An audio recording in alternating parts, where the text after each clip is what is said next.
Welcome to the Father on Purpose podcast, featuring author and ministry leader Kent Evans and business executive and military veteran Lawson Brown. This is a show for you, Dad. You want to be a godly and intentional father. Unfortunately, you've turned to these two knuckleheads for help. Let us know how that works out for you. Before we begin, remember this: you are not a father on accident. So go be a father on purpose. Please welcome your hosts, Kent and Lawson. Hey guys, welcome to the Father on Purpose podcast. And today we are joined by a very special guest. In fact, this guy and I just met about 10 minutes ago, but I've known a lot about him for the last couple of years. It's Jerrad Lopes. Jerrad is an author of several books. I hope you might bring a couple of those up today, Jerrad. He's a fatherhood podcast I call the pioneer. He's one of the guys who's been out in the podcast world with fathers, especially biblical fathers and Christian fathers, bringing that perspective to the world for several years now. He just relocated from the Pacific Northwest to the lovely Southeast in a town I'm quite familiar with, or an area I'm quite familiar with, near Hilton Head, South Carolina. Has children. His wife, Layla, has been on the show of his. If you haven't caught him yet, go catch the Dad Tired podcast. If you're looking for some fatherhood encouragement, some ideas, he's interviewed amazing guests. He's a really great guy from what I can tell on the outside, and it seems like he is on the inside as we've just now gotten to know each other. He hosts the podcast every week, it's listened to hundreds of thousands of men listen. Jerrad, thanks a ton for joining us on the show today. Yeah, man, I'm excited to be here. Tell us a little bit about yourself, man. I bet you a lot of our audience knows you, but some dad out there doesn't. Give him the 411 on Jerrad Lopes. Yeah, man. Well, I'm trying my best to figure out what it means to be a son of God, get my identity rooted in that, which honestly feels like a daily struggle. But when I'm there, when I'm like got my head right and I'm understanding my identity in Christ, things seem to go well, just at peace level in my heart. So I'm trying to figure that out first. And then as I figure that out, I'm trying to be the best husband I can be to my wife, Layla, of 13 years, coming up on 13 years. I've got 4 kids, 10 years old, all the way down to a 1-year-old little monkey terrorist raccoon that terrorizes my house. And yeah, man. So, and I host the podcast, Dad Tired, and we got that ministry. And so, yeah, just stumbling my way forward in all of those areas to the best of my ability. Yeah, good for you. It's great to finally meet you, Jerrad. We are doing our best to join the movement of Christian fatherhood and provide resources. You know, there are tens of thousands of churches out there that have individual men's ministries. You know, if you think of an overhead shot of America from above, and every one of them is a little light. They're all out there, but there aren't that many resources nationally that are kind of rallying up what I believe is a much needed movement of fathers to kind of band together and believe in each other and look heavenly for advice and direction. Mm-hmm. And your Dad Tired podcast and your audiobooks, your books, your resources, man, thank you so much for paving the road. We hope to join and do our part as well. And it's been, like, on a personal level for me, God using me in this podcast, it's helped my own walk, you know, because it's so much reflection about what does fatherhood mean and how am I interacting with my wife and my daughter. I have 2 daughters in their 20s. How has it affected your marriage and the way that you father by doing such a public, you know, by being a public figure and talking about it? You know, I find myself, honestly, sometimes I find myself talking like here, you know, and thinking, are you really doing? You're not really doing. Come on, man. You know, in my own head out. But how has it affected your personal life, your marriage, your relationship with your kids? Yeah, man. Well, it's funny because I didn't grow up with a dad around. My dad bailed when I was 3. And so I'm always like, it makes sense in the kingdom, you know, and like when you look at the scriptures and how God uses the people that he uses. But the fact that I am my full-time job is to talk about fatherhood, Right. when I felt like I have no real lived experience from seeing a dad lead spiritually at all. And so fatherhood stuff just never even felt like a demographic that I would ever think about talking about. And I didn't plan to start Dad Tired. Like, I didn't go in thinking, hey, I didn't have a dad and now I'm a dad, so let me tell everyone how to be a dad. There was none of that. There's going to be like a little Facebook group or something, right? Yeah, it was a Facebook group. So I started Layla and I went through a really, really terrible season of marriage, to the point where we legitimately thought we were going to get a divorce. And we were, it was just, I won't go into all the details of what led up to that, but it was just it was really, really rough. I was really struggling with my identity. And instead of leaning into my wife and like, hey, help me process this, I kind of pulled away as a man. I went all internal. And so I was failing as a husband, failing as a dad. And my son happened to be 3 at that time, which is when my dad left me. And so I was really like, just struggling, looking at him in the eyes and thinking my marriage is falling apart in front of me. And I've got a son who is what my age was when my dad left. And it was like messing with me big time. And so I just was like, there was this one particular day I was fighting with my wife in the bedroom. Very normal thing for us during this time. We were fighting all the time. And I said something on purpose to hurt her.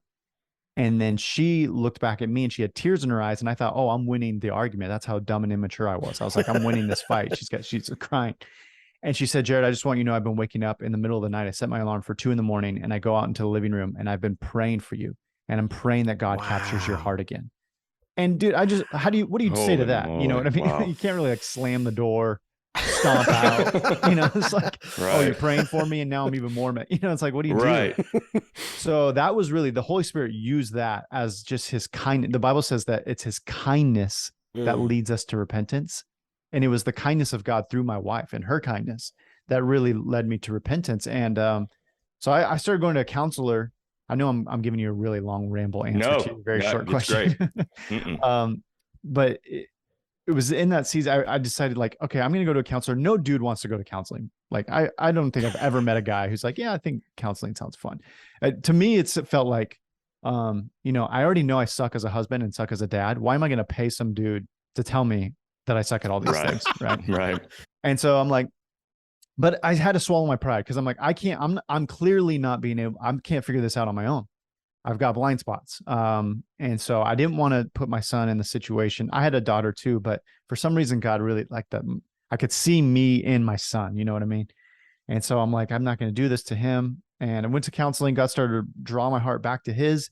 I happened to write this little blog. I wasn't a blogger. It was just a very millennial thing for me to do, process my emotions online. Right. And so I wrote this little blog that basically in a nutshell said, I told the story of my wife praying, but I just said, I suck as a husband and dad. I don't want to. I got to figure this thing out. And man, dads all over the country, it went viral because all these mommy blogs shared it. I didn't know anything about blogs or mommy blogs, but all these mommy blogs started to share it and it went really crazy. And these guys were like, dude, I feel the same way. Like, I feel like I'm not doing well at home. I thought I'd be a better husband than I am. Thought I'd be a better dad than I am, but I don't want to give up. I got to figure this thing out. And that's how Dad Tired started. So I say all that because from the start, I've never been like hey, I've got this figured out. And if you just follow my 10 steps, you're going to be a great dad and husband. I guess I've kind of made a commitment to, I really do want to love Jesus. And I really do want my kids to love Jesus. And I really want to have a marriage that's centered around what God has for us. And I'm just going to stumble publicly. And almost even I guess my stumbling is actually the most effective thing as long as I keep pointing it to the gospel. So I just want to have a really good, clear understanding of what the gospel is. And then as I stumble forward, try to make that line back to the gospel as many times as I can. And I just do that in front of a microphone. And I guess it seems to help, Yeah, no, it does. And I applaud you. It's so cool how God works. That night, that argument has led to what now has become this whole Dad Tired thing. And it's just so cool. I wondered, so your dad left when you were 3. Is still a musician? Yeah. And I wondered with all that the journey that God's taken you through and beautiful, wife and children and all that, do you interact with your dad? Do you think I wondered, like, does Jerrad think about if his dad could see him now, kind of thing? Yeah, man. It's a crazy story. So in the middle of that counseling season, I mean, it was like I was at my lowest spot in life. And in the middle of that, my dad randomly calls me. I talked to my dad growing up, maybe once, maybe twice a year. Okay. So not a close relationship. It wasn't like hostile, but we weren't near each other. So he calls me. I'm living in Portland. He lives in California. He calls me. He's like, hey, I'm bringing my wife up to Portland to visit some friends and family. I didn't even know he had family up in that area. And I didn't even know he had a wife. So all of this is like new news to me. It's like I'm bringing my wife up there and we'd love to meet the family. And I'm in this dark season, like about to divorce my wife, my kid, so this is like, I'm going through a lot. Every week I'm sitting there talking to my counselor about my dad, and my dad's like, he calls me randomly. So I'm like, yeah, absolutely. Come on up. So I take him to this really nice restaurant, Portland. It's the skyscraper that overlooks, it's this beautiful place. So we're up there. It's him and his wife who I've never met. I barely even know my dad. I don't know this woman. It's me and my wife who we're struggling. We're in this restaurant, beautiful place. I haven't talked to my dad in years. And I'm just dealing with all this stuff. Like I probably came out of counseling that day or, earlier that week, So I got a lot of stuff just pent up. And so I just made a commitment. I'm just going to talk to him about it. Like and he's there thinking, this will be great. So we're sitting there and I tell my dad, I said, Dad, I'm not mad at you. I've forgiven you, but I just have to know, how did you bail, man? Like I've got a 3-year-old and I can't imagine bailing on him. I'm trying to figure this stuff out. I just need to know where your head was at when you left. And I blindsided him. I could tell he was like, holy cow, this is not what I signed up for. In front of front of his new wife. Right. In front of my wife who were struggling. And you don't know what he's told her. Right. I have no, yeah. So all of it's just blind. And I could tell I completely blindsided him. But you know what, man? He owned it. So he did not deflect. He took all of it. He took the brunt of that punch and he looked me in the eye. And I'm at that, when even getting the question out, I start weeping. The waitress is like coming over, like, do you want drinks? It's like weird, it's like got weird. And I'm crying and he just sat there and he said, it's the biggest regret of my life. And I think about it every single day. And he didn't make any excuses. Like, that's all I just needed to hear, is that he regretted it and he thought about it. And that started this whole, like, we now talk probably twice a week. We call each other all the time. Our relationship. In fact, I was on a show last year for Father's Day. This big TV show invited me out and they said, you can bring guests with you. And so I invited my dad. We've never traveled anywhere together, but we flew on a plane together. I went from there and then I had to go speak at this other thing. So we'd like hopped all over the country together. We're staying in hotel rooms and eating tons of meals together. It was just so healing. Anyway, God has been so great. I say that too, because I had pretty much given up on that relationship. And I know there are a lot of guys listening right now who maybe you've bailed with your son and you think that there's no hope there, or maybe you're a guy thinking there's no hope for my dad. Dude, there's hope, man. If you still got air in your lungs, God's grace, he's pursuing and his kingdom is pursuing. And so don't stop praying for that, because God has really healed that relationship for me and my dad. Right. Jerrad, like you're exactly right. And you've heard this probably from a ton of dads in your circles, that they've had a similar kind of experience. Maybe it wasn't quite as blatant, or wasn't that the dad totally moved out, but there's some kind of big father wound, or there's some big problem in the past with their own dad. And some dads, it seems like dads go one of two directions with that.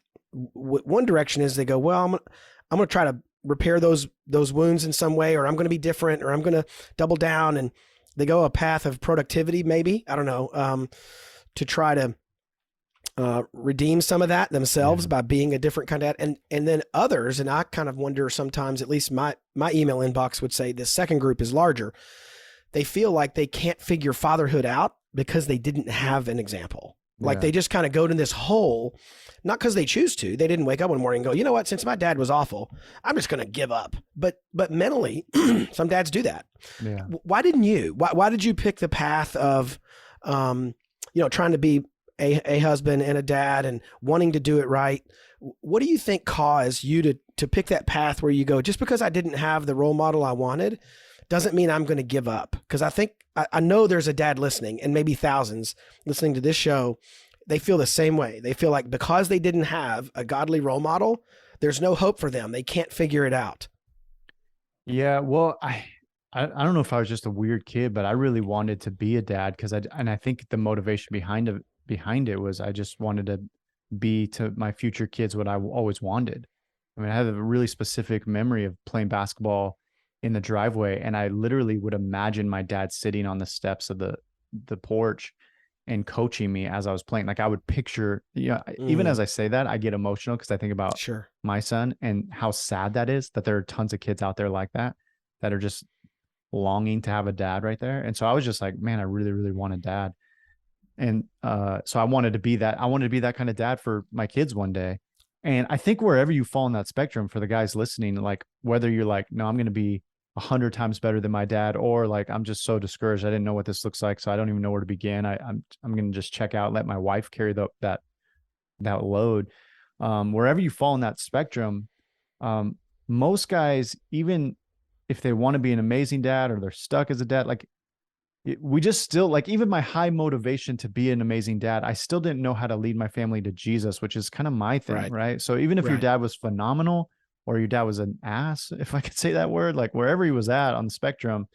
You mean in the donkey sense, like the biblical sense? Exactly. Of course, obviously. Yeah. I stole the phrase from Christianity Today magazine. It's an article. Yeah, wherever, like, I think we all want to be a good dad in some level. I think if any dude listening to the show right now wants to be a good dad, he wouldn't be listening to this podcast, right? Absolutely. And yet, even that motivation to be a good dad, we still find ourselves stuck on, okay, but how do I be an intentional dad that actually points my kids to Christ? Like I can change a diaper. I didn't see my dad change diapers, but I'll change diapers. I can do some dishes and help around the house. I'm trying, but how do I point my kids to Jesus? I think that's where a lot of us get stuck. And that's like what we're all about at Dad Tired, is trying to get guys like practical tools to like how to lead their family well, when I was about 18, my parents got divorced, and I had some similar kinds of frustration with choices that my dad had made in that process. And I remember going to a counselor and being really frustrated about the process and about a lot of things. And my counselor said something so stark. And I think, Jerrad, sometimes I want to tell this story and then have you react to it. Maybe it resonates with you, but like I wonder sometimes if when I get to heaven, God's going to sit me down in some like boardroom and we're going to look at moments in my life where he goes, man, remember that one? Remember that moment? And you thought that was great, Kent. That was actually awful. But then and then there was that one you thought was awful that was actually great. My counselor said to me, he goes, Kent, I understand you're frustrated, but you can't become the unsomething. And I kind of got it. I was 17 or 18 at the time, and I said, explain. He goes, well, life has this strange way of turning you into whatever you hate. And if you carry this anger and this bitterness and you're going to try to become not that thing, he goes, you're just not going to like where you end up. And somehow that rewired something in my brain where I started looking for positive role models. Like if I'm going to start a podcast, I'll look for Jerrad Lopes. If I'm going to write a book, I'll look for, person X. And I've tried to build this like both physical and even like remote team of people that I do want to be like when I grow up. Who stepped in the gap for you when you were younger? Was there anybody? Was it your mom? Was it an uncle? Was it a friend? Who did you get around that you thought, man, this is going to help fill some of that gap? Or was there anybody? Did you even know it at the time? And it's just now you look back. Yeah. So my mom definitely carried both of those. She played the mom and dad role really well, which is just, again, not the way God designed it, but he uses it. He's gracious enough to equip. There's a lot of single parents out there who are doing a really good job. And so my mom did that. I had a hard time with male figures in my life because and looking back, I didn't know that. I didn't know I had a hard time. But if I look back at the track record of those relationships, whether they were teachers or coach, I pushed men away. And I didn't know I did that until now I can look back and see that I had a pattern of doing that. But when I was 20, I think it was 2021, I got hired at this really large church in Oregon. And one of the pastors there, I was the youngest pastor on staff. And one of those pastors there just started to hang around me a lot. And Lawson, you asked, like, did you not know it? I didn't know, but in hindsight, this guy discipled me so deep. I mean, he was a husband, he was a father, he had adopted kids. Like looking back, he had so much on his plate. And the amount of time that he pulled, like the amount of times he pulled me into those situations. I look back how many dinners I had at his house, how much I was in his car. You know, he would take me. I don't know how to play golf. I'm a terrible golfer. I don't even own a pair of gloves, but he would take me golfing with him. He would just everything. If he was doing something, he brought me alongside of him. And I watched him be a husband. I watched him be a father. And then we'd sit and have a meal and he'd ask me one intentional question.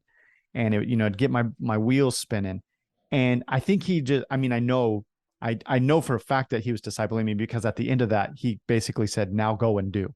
I'm telling you, go make disciples. Yeah. But I didn't know he was doing that at the time, but man, that guy shaped so much of what you hear. I've told him this before. I'm like, sorry, I stole everything you ever taught me. And now I'm like making a living off of it. But every brought to you by. Yeah, exactly. Every piece of wisdom I have literally is like a one-liner from him, so but yeah, he really shaped me. And he's a counselor now, which makes sense because he was a pastor on staff, but he was counseling me through the whole stuff with my dad, marriage, fatherhood. Yeah. He's lucky for him.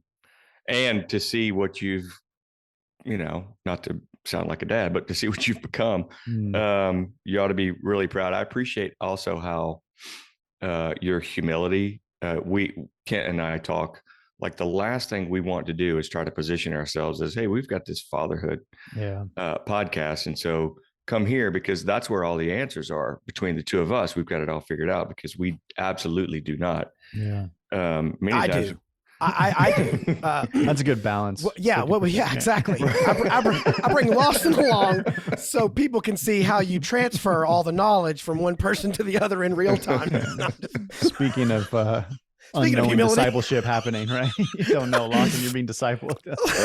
You see what I deal with, man, and it's worse when we're off air. Yeah. So talk about the towel boy perspective.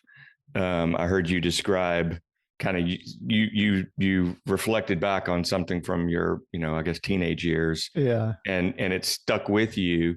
And then I've got a follow on about something that you mentioned about your own son. Hey, Dad, one of our ministry partners is the organization called Better Man. I love this organization, partly because of what they do, but also because of the people in the organization. And one of them is the executive director, Chris Harper. I asked Chris a question recently about the definition of a man. What is a man? And his answer was amazing. Check this out. The definition of a man and defining what a man is the most important thing we can do today. In the 1970s, it was, I don't need a man. In the 1990s, it was, I don't want a man. And in 2022, it's, what is a man? Everybody is asking that question. So if I had to succinctly state what a man is, I would use the Better Man definition, that a real man courageously follows God's word. A real man loves and protects God's woman. A real man excels at God's work. And a real man betters God's world. Wow, Chris, thank you. What a great word from Chris Harper at Better Man. Dad, if that sounds like something you would find interesting and you'd like to learn more about how to be a better man, go check out their free group study on the essentials of biblical manhood. You can do that right now at betterman.com. That's betterman.com.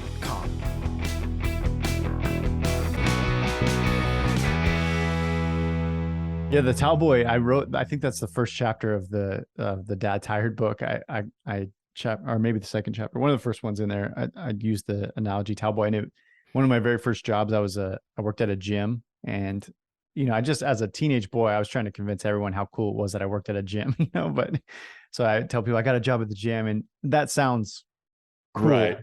But I was literally the towel boy. Like my job at the gym was to hand out towels and then collect all the sweaty towels from everybody's like treadmill and workout. Nice. Just so disgusting. And you have to wash them and dry them and fold them. I mean, it was the grossest job. And so it's essentially just recapping what you just said. Like, that's kind of the approach I have. Like, I'm a towel boy when it comes to parenting. Like, I'm not the personal trainer, super buff. I'm going to teach you how to get your life in shape. Like, I'm the towel boy. I always say when it comes to the dad tired audience, like, dude, I don't really know what I'm doing, but man, I'll be in there with you and I'll hand you a towel when you get exhausted, So that's the whole point. That's my I don't know how motivating that is, but good I'm for with you, man. I think that's a grounding type of an attitude that you carry. And I believe God will honor that. I saw a post recently about your son. Yeah. And so you've got a son and then 3 younger than him daughters. Yep. Had become really focused on, I'm going to paraphrase and then turn over to you, focused on them, on the girls. And one night, maybe recently, I think, you were carrying your son to put him to bed, which rarely happens anymore. He's gotten bigger and all that. And you realized, like, in that moment, you kind of realized, like, I've been maybe a bit, I don't want to put words in your mouth, but you felt like you were coasting as a dad to your son. And that can happen to you. It happens all of us because we're busy, and, you've got a ministry. Both of you guys have a ministry, and that's your job. And that can be a temptation or an opportunity, I guess, to go all in to the neglect of your own home. But it's such a bigger cause that attraction and then your own intrinsic motivation, can lead to you turning around and looking and going, yikes, I've spent a lot of time on all these other dads and not my own son. Talk about how that hit you. Yeah. Well, it did hit me. I mean, this was real recent, man. This was like, I don't know, 2 weeks ago that this happened. I was watching TV and he fell asleep next to me on the couch. And so I was trying to push his body and wake him up to get to bed, and he wouldn't wake up. And so, not like in a scary way, he just wasn't, that preteen deep sleep. So, yeah. How old is he? Yeah, he's 11. Yeah. Yeah. So I wish I could sleep like an 11-year-old boy. Seriously. Yeah. So I just picked him up and carried him. I didn't really think anything of it other than, dang, this boy's getting heavy, So, but my wife, as I was carrying him upstairs, she took a picture from behind, and so there's this picture. I mean, it's blurry. The house was dark, but she took that and she sent it to me. And I looked at it the next morning, and I got really choked up because I remember thinking, like, man, I used to carry this little boy all the time, and I get choked up even thinking about it right now. And now he's like my size, he's almost my size. And I have 4 kids. So, and he's just such a good boy, man. Like I poured my life into him. And at it early, I'm trying to fight through my emotions here. Don't worry about it. Yeah. We all have them. Yeah. That's for sure. Yeah, man. But he was my firstborn. He's my son. And I just so bad. I've always just seen so much of myself in him, like giving him the opportunity to have a dad that I wanted so badly, Right. And so, I've just worked so hard to just, man, I want you to feel secure in your relationship with your dad. Yeah. Sorry. Well, bro. good for you. I tell you what, I'll get through it. No, I'll get through it. Okay, let me tell you, because it's important. We'll be right back after this message. I know. I just wanted him to never feel what I felt, which is I was on shaky ground with my dad. I never knew where I stood, and I've never wanted him to feel it. And I think he's got that.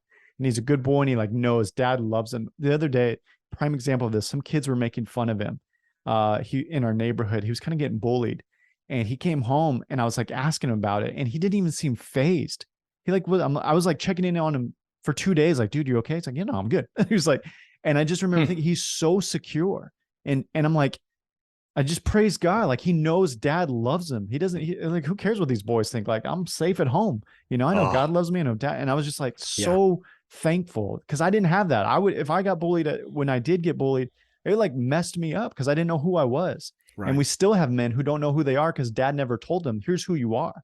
You're loved here. You're valued here. You have a place. And so, so he just feels that. But anyway, I'm starting to see some of the fruits in him. I'm as he's growing into young manhood, I see the way he's treating other people and his maturity. And I think, to get back to your point, I've kind of coasted like, oh, I did what I was supposed to do with him. Now let me focus on these younger ones. And just holding him the other day, I was like, no, he needs me more than ever right now. He needs dad more than I've ever been involved with him. That's right. And so the whole point of that post was like, I cannot let up. I can't let off the gas. I can't start coasting as a dad. He needs me more than ever. So anyway, thanks for letting me fight through the emotions on that. But yeah, I think that's important for dads. Like we got to, I do too. Yeah. Can't let up. Yeah. Don't stop. And if you feel like maybe you haven't even begun to do it right, then don't wait. Start, find, ask God for help and he will help you and you can get started. Well, man, if you're listening to that, for any of those guys that are like, I don't know what I'm doing, I'm failing this, you're listening to this podcast. Yeah. So just nice. God is already pursuing you. He's pursuing you right in this moment. God is pursuing you. You wouldn't be listening to this podcast if God was not pursuing you right now. And he's pursuing you because he loves you like crazy, and he loves your kids like crazy, and he loves your wife like crazy. And so he wants you to get your head on right. And he wants you to know how much he loves you so that you can go love them like that. Like that's the reason you're listening to this podcast right now. God has not stopped pursuing you. Any guy listening to just pause like right now. Holy cow. The God of the universe is chasing me down because he loves me and he loves my kids and he loves my wife. So just rest in that. And then dude, say no to 3 things today. And then so you can say yes to them. Whatever your boss has extra things for you to say no. That extra TV, say no. Fantasy football, say no to those things. Just go chase your husband or your wife and your kids down so you can be the husband God's calling you to be. He's clearly pursuing you today. You're listening to this podcast. Sorry, I'll get off. Man, no, bro, preach it. Because that's exactly right. I want to ask you a question. I'm going to ask it, and then I'm going to tell a story to give you time to think about your answer. And you just did a couple. But if you could go back in time, let's say, I don't know, 8 or 10 years to when you started to become a dad, early in your fatherhood, and you could give your 10-year-ago dad self a couple pieces of advice, what would those be? And let me give you a second to think about it, because I think I know for sure that there's a dad listening to this who can directly identify with your story. He feels like his dad wasn't around. He feels like he's ill-equipped, like he doesn't have what it takes. No one coached him. No one trained him. And he's kind of figuring this out as he goes. Like most of us. And so I'd love for you to encourage that dad. And you just gave a couple of those, and feel free to double down or add 1 or 2. The quick story is we've kind of lived 2 lives as parents in the sense that we had 3 birth children. And then when our youngest birth child was 8, so we had 8, 10, and 12, we adopted really young. And then we adopted again. So we have 5 boys, but they're kind of in 2 clumps from an age standpoint. And so where April and I find ourselves is with a senior in high school, a college age sophomore, and a newly married college graduate. So we have kind of one batch that's pretty much out of the house, or at least largely out of the house. And then we still have these 2 young guys who are in 5th grade and 2nd grade. And so we find ourselves in that same position where we're having to kind of go back and remember, what did we do when our oldest was 11? We need to do that again. We can't just ride on the coasting rails of, well, we already did that with 3 of them. No, we have 2 more that we need to be as intentional about in their early preteen years as we were with our older boys. And so, man, I can totally relate to that story of having one where you feel like you're in danger of going on autopilot with one because you've already done some of that work. Man, thank you for sharing that. How would you answer that question, Jerrad, about what kind of advice might you give yourself if you could go back in time a decade?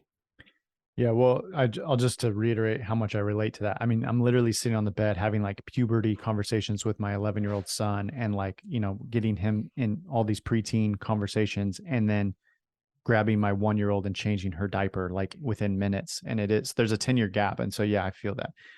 Here's what I'd say, and I'm just going to steal somebody else's advice to answer that question. But I have a good friend named Jeremy Pryor who posted the other day, basically said, and I'll butcher the quote of how he said it, but the point of what he was saying was, the biggest pains that your children will experience, the biggest point of pain that your children will experience is likely a direct result of some of your biggest immaturities as a dad. So the things that you're still dealing with as a dad are going to cause pain for your kids. And so, and the reason that stuck out to me when he said that was because I think I feel that personally as a dad.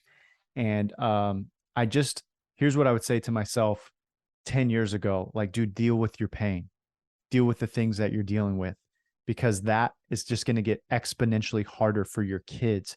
That immaturity, those places. If you've got an anger thing, deal with the anger thing. If you've got an addiction thing, deal with the addiction thing. Like, whatever the thing is that you're struggling with today, deal with it today, because that will grow into deep pain for your kids in some shape or form. It will affect them. And so just have the guts to say, man, this area of my life has yet to be completely redeemed by the kingdom of God. And I want Jesus to wreck the whole house and build a new one. And I'm still holding on to this one closet. And I just don't want to hold on to that closet anymore, because it's not causing me a lot of joy. And so I'm going to let Jesus tear that closet down and build a new one.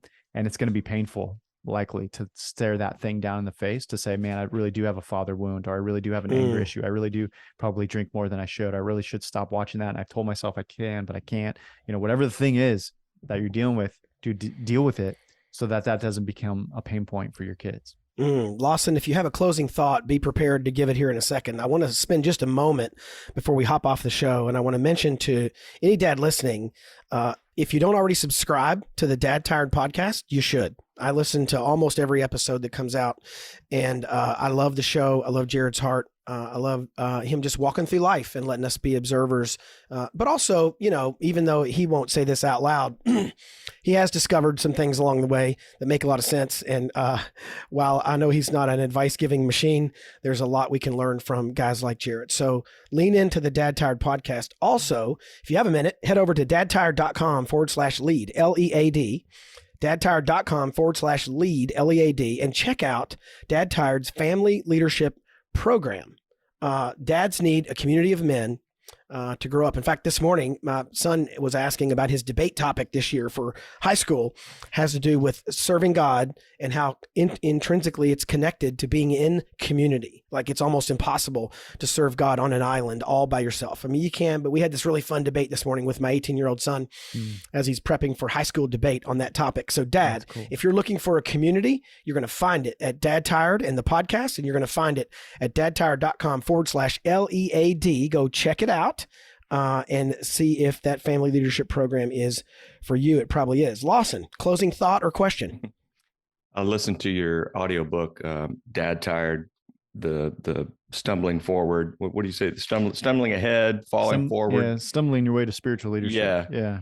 Man, it didn't start the way I thought it was going to start, because you went into the explanation of being colorblind.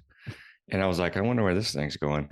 And I also am colorblind. Oh, nice. It sounds like you are maybe more than me. I'm red-green colorblind, which doesn't mean I sit at a red light going, I don't know what's going on. They all look the same to me. Oh, well, everybody's going, okay, so I guess we go. Oh, man. But let me kind of paraphrase, and I'll mess this up so you can correct it. But my underlying point is something that I feel I really related to what you describe as, like, hey, Dad, let's get our relationship with Jesus right and follow him secondarily to your wife. She is the ultimate, priority, and everything else in your family life is reflected on those two things: your love for Jesus and following him, and your love for your wife and you guys as partners. But what I loved about the way you tied in colorblindness was that it is a corrected vision that some people can receive in the way of these glasses that you talked about, these colorblind corrective glasses. And then you tied it to when the paralytic was lowered through the roof where Jesus was inside talking to people in the home. And, his friends, other men, his buddies rallied around him, lowered him down through the ceiling to be physically healed. And what did Jesus do? He forgave him of his sins. And of course, that got the religious leaders all in a tizzy. People were amazed. That was, word had to spread like crazy, because what Jesus did then secondarily was heal his body and told him to walk home. And so everybody's just astounded.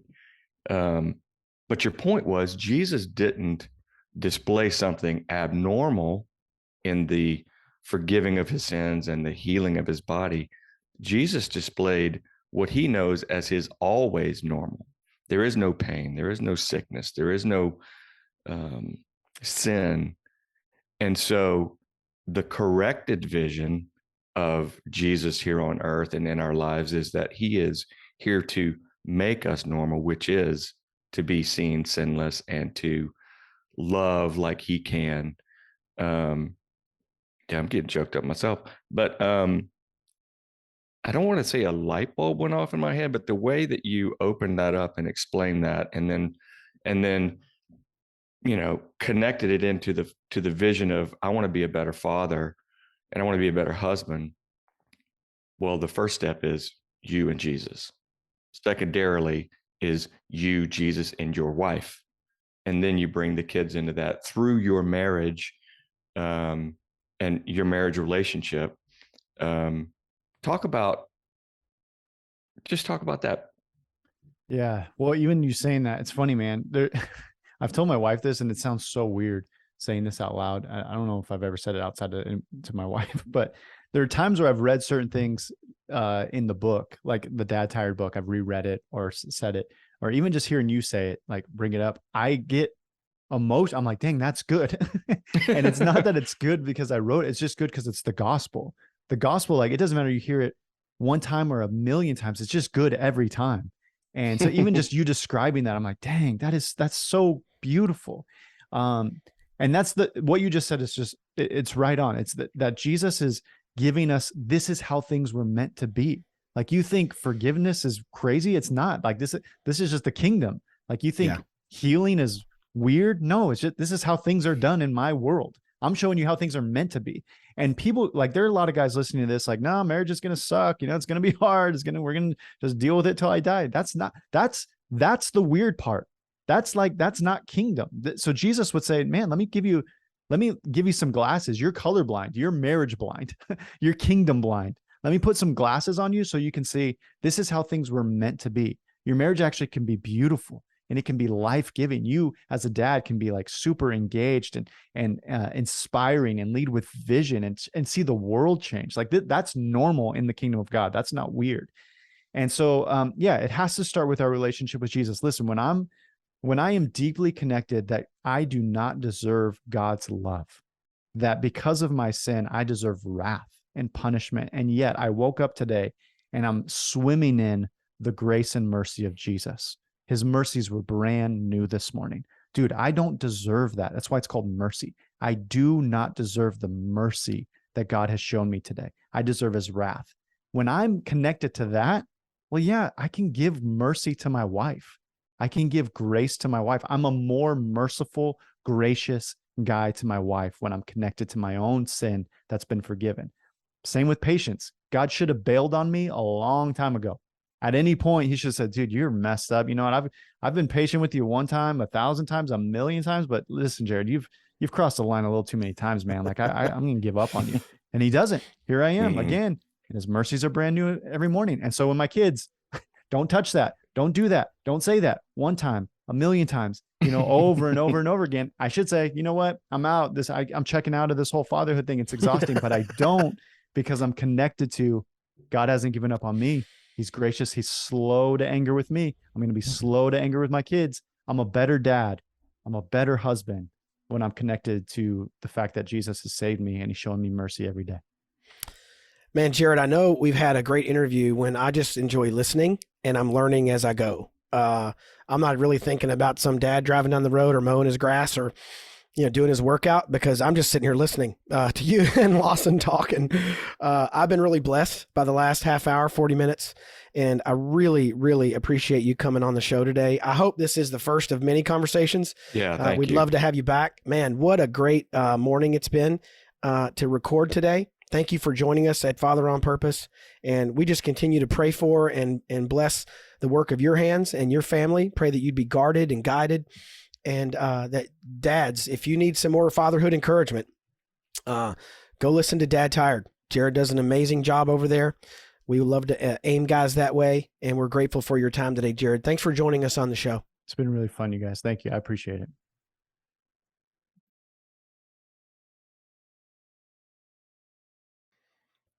Hey, Dad, thank you for listening to today's show.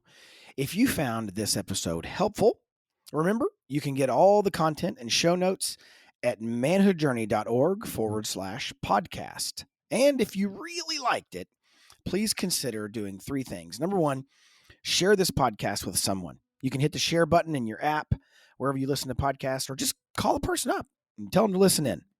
Number 2, subscribe to this podcast so you get episodes automatically. That helps us as well to help dads find the show. You can do that through your favorite listening app, whatever that is. And finally, review this podcast. Leave us a review, good or bad, wherever you listen. Those reviews also help other dads find the show. You can always learn more about what we're up to at manhoodjourney.org or fatheronpurpose.org. We will see you next week. You've been dozing off to the Father on Purpose podcast featuring Kent Evans and Lawson Brown. Now, wake up. Head over to fatheronpurpose.org for more tools that can help you be a godly, intentional, and not completely horrible dad. Remember, you are not a father on accident, so go be a father on purpose.